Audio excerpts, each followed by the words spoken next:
शैतान को कौन दफनाएगा और उसकी कब्र कहाँ होगी। बिस्मिल्लाहिर्रहमानिर्रहीम। अस्सलामु अलैकुम। नाज़रीन, सबसे पहले ये जान लीजिए कि आसमानों पर शैतान का नाम अज़ाज़ील था। ये उस वक्त बहुत नेक बल्कि फरिश्तों का इमाम था।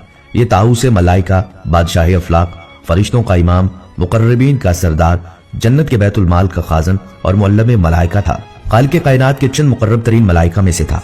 इसे ये एजाज़ात हजारों साल तक दिनों रात की मुसलसल रियाजत और इबादत के बाइस अता फरमाए गए थे। हर वक्त हर लम्हा जिक्र इलाही इसकी सिफत खास थी। खुशनुदी रब इसका मकसद हयात था। पहले आसमान से हफ्त अफलाक तक, जन्नतुल मावा से लोहे महफूज तक बिला रोक टोक रसाई ने इसे दूसरों से बरतर कर दिया था। ये तख्लीक़े आदम से हजारों साल पहले की बात है कि एक दिन वो अदब एहतराम के करीनों का ख्याल रखते हुए लोहे महफूज पर पहुंचा। शुक्र व एहसान से बोझल पलकों को उठाकर ऊपर देखा, जहां तहरीर था आऊज़ु बिल्लाहि मिनश्शैतानिर्रजीम, यानी पनाह मांगता हूं अल्लाह की शैतान मरदूद से। ये पढ़कर उसके पूरे वजूद पर खौफ से सनसनाहट तारी हो गई। उसने डरते डरते अर्ज किया, ऐ अल्लाह, ये शैतान कौन है?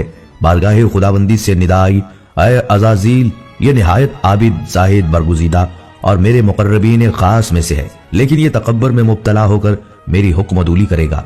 बस मैं उसे मलाउन मरदूद करार देकर राइंदा दरगाह कर दूंगा। रब्बे जुल जलाल की इस बात से वो लरज उठा। उसकी जुबान में लड़खड़ाहट आ गई। अटकते लफ्जों के दरमियान फिर अर्ज किया, ऐ माबूद बरहक, क्या मैं उससे वाकिफ हूँ? इरशाद हुआ, वक्त आने पर तू न सिर्फ उसे पहचान जाएगा बल्कि उसके अंजाम से भी वाकिफ हो जाएगा। अर्श मुल्ला से आने वाले इस जवाब से उसका वजूद कांप उठा। बेख्तियार आंखों से आंसू जारी हो गए। उसने सोचा, आखिर वो कौन बदनसीब और बदबख्त होगा जो हमेशा के लिए निशान इबरत बना दिया जाएगा। बरसों तक ये ख्याल उसकी सोचों पर गालिब रहा। ताहम गुजरते वक्त के साथ बढ़ती जिम्मेदारियों और शदीद मसरूफियात ने इस वाक़े को उसकी यादों से महव कर दिया। फरिश्तों के उस्ताद की हैसियत से उसकी जिम्मेदारी दरसो वाज भी थी, जिसका आसमानों में दूर दूर तक चर्चा था और मलाइका की बड़ी तादाद उसमें शरीक होकर मुस्तफीद होती थी। जब वो अपनी इन महाफिल में हजरत जिब्राईल अलैहिस्सलाम, हजरत मीकाईल अलैहिस्सलाम, हजरत इजराइल अलैहिस्सलाम और हजरत इसराफील अलैहिस्सलाम जैसे मुकर्रब फरिश्तों को देखता तो उसमें बरतरी की एक कैफियत पैदा हो जाती। शायद उसका नाम तकब्बर हो। बहरहाल नाज़रीन, जमीन पर जाने से पहले शैतान ने अल्लाह से 4 चीजों की इजाजत तलब की। नंबर 1, ता कयामत मौत से मोहलत।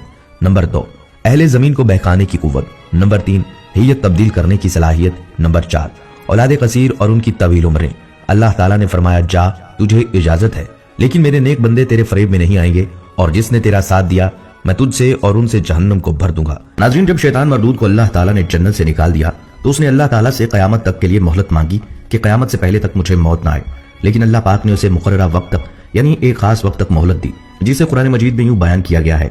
उसने कहा, ऐ परवरदिगार, लोगों की जिंदा किए जाने तक मुझे मोहलत दे। फरमाया, तुझे मोहलत दी जाती है वक्त मालूम के लिए। मुफस्सिरीन के मुताबिक वक्त मालूम वो वक्त होगा जब हजरत इसराफील अलैहिस्सलाम पहली दफा सूर फूंकेंगे। नाज़रीन, इस्लामी कुतुब में आता है कि कयामत की निशानियां जब पूरी होंगी तो मोमिनीन की बगलों के नीचे से एक खुशबूदार हवा गुजरेगी, जिससे ईमान वाले वफात पा जाएंगे और फिर उसके बाद 40 साल का जमाना गुजरेगा कि जिसमें कोई बच्चा पैदा ना होगा, यानी हर इंसान की उम्र कम से कम 40 साल होगी। क्योंकि सब मुसलमान मर चुके होंगे, इसलिए जमीन पर कुफार और मुशरिक रह जाएंगे। इस्लाम की मारूफ किताब तफसीर दर मंशूर में सफ़ा नंबर 70 पर लिखा है कि जब मोमिनीन की वफात को 40 साल गुजर चुके होंगे तो फिर हजरत इसराफील अलैहिस्सलाम पहली दफा सूर फूंकेंगे, जिसे नफ़क़ा ऊला भी कहते हैं। शुरू में इसकी आवाज बहुत कम होगी कि लोग कान लगाकर सुनेंगे, फिर ये बढ़ती बढ़ती इस कदर ज्यादा हो जाएगी कि कानों के पर्दे फट जाएंगे, उनके नथनों से पीप बहना शुरू हो जाएगी और लोग मर जाएंगे। इंसान, जन्नात, फरिश्ते, यहाँ तक कि शैतान इब्लीस को भी नफ़क़ा ऊला के वक्त मौत आ जाएगी। उसके ठीक 40 साल बाद हजरत इसराफील अलैहिस्सलाम दूसरा सूर फूंकेंगे तो तमाम मुर्दे जिंदा हो जाएंगे और कयामत कायम होगी और मीज़ान लगेगा, यानी नफ़क़ा ऊला के वक्त इब्लीस को मौत आएगी। नफ़क़ा ऊला और नफ़क़ा सानिया के माबैन 40 साल का अरसा होगा और ये कि इब्लीस 40 साल तक मुर्दा रहेगा। नाज़रीन, क्या आप जानते हैं कि इब्लीस को मौत कैसे आएगी और शैतान 40 साल मुर्दा हालत में कहां गुजारेगा? इस सिलसिले में हजरत काब अहबार रज़ी अल्लाह तआला अन्हु की एक मशहूर रिवायत है।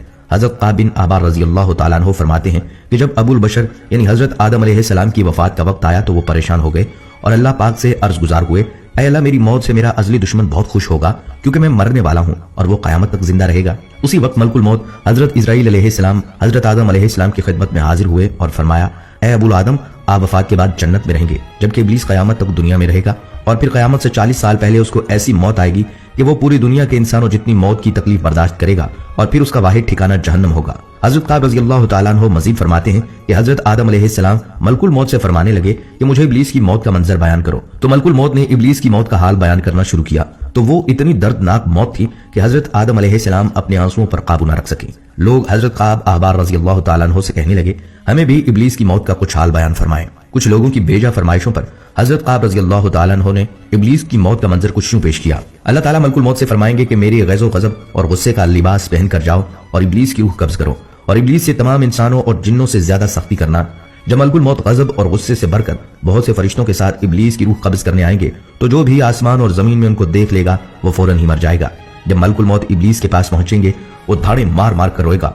फिर शैतान को मौत की तकलीफ दी जाएगी जो सारी मखलूक की मौत की तकलीफ के बराबर होगी। नाज़रीन, इसके बाद इब्लीस घबराकर कभी मशरिक की जानिब भागेगा तो कभी मगरिब की, लेकिन हर जानिब अपने सामने मलकुल मौत को पाएगा।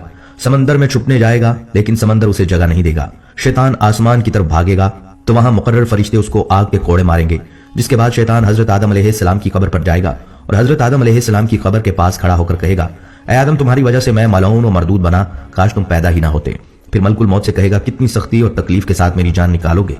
तो मलकुल मौत फरमाएंगे, जितने लोग जहन्नुम में हैं उन सब की मौत से कहीं ज्यादा तकलीफ और सख्ती के साथ। ये सुनकर इब्लीस तड़पने लगेगा और चीखता चिल्लाता इधर उधर भागेगा और उसी जगह पहुंच जाएगा जहां से उसने जन्नत से निकलने के बाद पहला कदम रखा था। वो जगह आग के अंगारे की तरह सुर्ख होगी, जमीन चिंगारी की तरह हो जाएगी। यहाँ ज़बानिया नामी फरिश्तों की एक जमात शैतान को घेर लेगी और ये फरिश्ते शैतान को जंबूरों और आरों से चीरेंगे। जब तक अल्लाह पाक चाहेगा उस वक्त तक इब्लीस नज़ा और मौत के गुस्से का शिकार रहेगा और वहां जहन्नम की संडासियां लगी होंगी। इन संडासियों से तड़पा तड़पा कर जान निकाली जाएगी। आदम अलैहिस्सलाम और हजरत हव्वा अलैहिस्सलाम से कहा जाएगा, जरा अपने दुश्मन को तो देखो किस तरह अजियत के साथ मर रहा है। वो देख कर कहेंगे, या अल्लाह, तूने हम पर अपनी नेमत मुकम्मल फरमा दी। इन्हीं जहन्नमी गढ़ों में इब्लीस 40 साल तक मुर्दा रहेगा और यही उसकी कब्र होगी।